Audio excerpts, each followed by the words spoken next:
नीतीश कुमार भले ही ये बयान दे चुके हैं कि उन्हें कोई पद नहीं चाहिए, लेकिन अंदर ही अंदर नीतीश कुमार संयोजक पद हथियाने का खेल जमकर कर रहे हैं। इतना ही नहीं, नीतीश कुमार ने अपने समर्थन में कई विपक्षी दलों का समर्थन भी हासिल कर लिया है।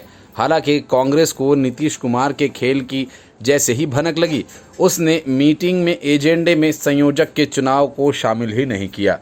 नीतीश कुमार की महत्वाकांक्षाएं इतनी बढ़ गईं कि उन्होंने पीएम फेस वाले अपने होर्डिंग भी मुंबई की सड़कों पर लगवा दिए। माना जा रहा है अगर नीतीश कुमार की तरह दूसरे नेताओं की महत्वाकांक्षाएं जाग गईं तो विपक्षी गठबंधन का बंटाधार हो जाएगा। सूत्रों का कहना है कि गठबंधन में शामिल 5 नेता संयोजक पद के लिए नीतीश कुमार के नाम पर सहमत हैं, लेकिन लालू यादव ने अंदर खाने इसमें पेंच फंसा दिया है। लालू के विरोध की वजह से ही संयोजक को लेकर अब तक तस्वीर साफ नहीं हुई। सूत्रों का कहना है कि लालू यादव उसी सूरत में नीतीश कुमार को संयोजक के पद पर देखना चाहते हैं कि नीतीश सीएम की कुर्सी खाली करें और दिल्ली रवाना हो जाएं। इसी वजह से गठबंधन का मुख्यालय दिल्ली में बनाने की बात की गई है।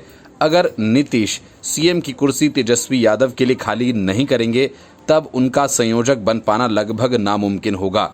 इसी कथित डील की वजह से उपेंद्र कुशवाहा ने नीतीश का साथ छोड़ दिया था। जानकारों का कहना है कि संयोजक के लिए नीतीश के पक्ष में माहौल बन चुका था, लेकिन लालू के एक बयान ने जेडीयू की परेशानी बढ़ा दी। इतना ही नहीं, नीतीश कुमार को मीडिया के सामने आकर कहना पड़ा कि मैं संयोजक नहीं बनना चाहता हूं। सूत्रों का कहना है कि लालू यादव के वीटो की वजह से ही संयोजक पद के चुनाव का मामला टाल दिया गया। इसके लिए नीतीश कुमार को अपनी शर्त पूरी करनी होगी और सीएम की कुर्सी छोड़नी पड़ेगी। सहयोगी दलों में सामंजस्य बनाने के लिए गठबंधन के कोऑर्डिनेशन कमेटी में एक संयोजक, एक चेयरमैन और 9 सदस्य शामिल होंगे। गठबंधन में एक प्रवक्ताओं की भी कमेटी बनाई जाएगी जो हर मुद्दे पर गठबंधन का एक पक्ष रखेगा। रिपोर्ट के मुताबिक गठबंधन के भीतर संयोजक का पद सबसे महत्वपूर्ण होगा। सीट बंटवारे से लेकर मैनिफेस्टो फाइनल करने की जिम्मेदारी संयोजक पर ही होगी। राहुल गांधी ने अप्रैल में ही नीतीश कुमार को संयोजक बनाने का भरोसा दिया था और इसी के बाद नीतीश ने सभी को जोड़ने की मुहिम शुरू की थी। राहुल गांधी ने नीतीश को यह भी भरोसा दिया था कि कांग्रेस को जो त्याग करना पड़ेगा वो करने के लिए पार्टी तैयार है। शरद पवार नीतीश कुमार को खुलकर खुद से बेहतरीन दावेदार बता चुके हैं। गठबंधन में नीतीश कुमार के बाद पवार ही सबसे बड़े दावेदार हैं। हालांकि पवार महाराष्ट्र पर ज्यादा फोकस कर रहे हैं। सीपीएम के महासचिव सीताराम येचुरी भी नीतीश कुमार के पक्ष में हैं। नीतीश जब बीजेपी से अलग हुए थे तब येचुरी ही सबसे पहले उन्हें फोन लगाकर बधाई देने वाले शख्स थे।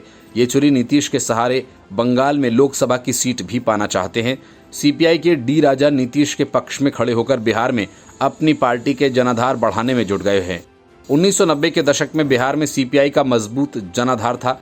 गठबंधन के भीतर कई आम आदमी पार्टी को लेकर असहज हैं, लेकिन नीतीश की पैरवी की वजह से केजरीवाल गठबंधन में शामिल हैं।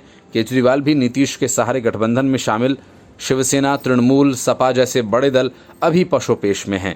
इसमें से अधिकांश दलों की मांग है कि राज्य स्तर पर कमेटी का गठन किया जाए और सीट बंटवारे का विवाद सुलझाया जाए। Bureau report, news of India.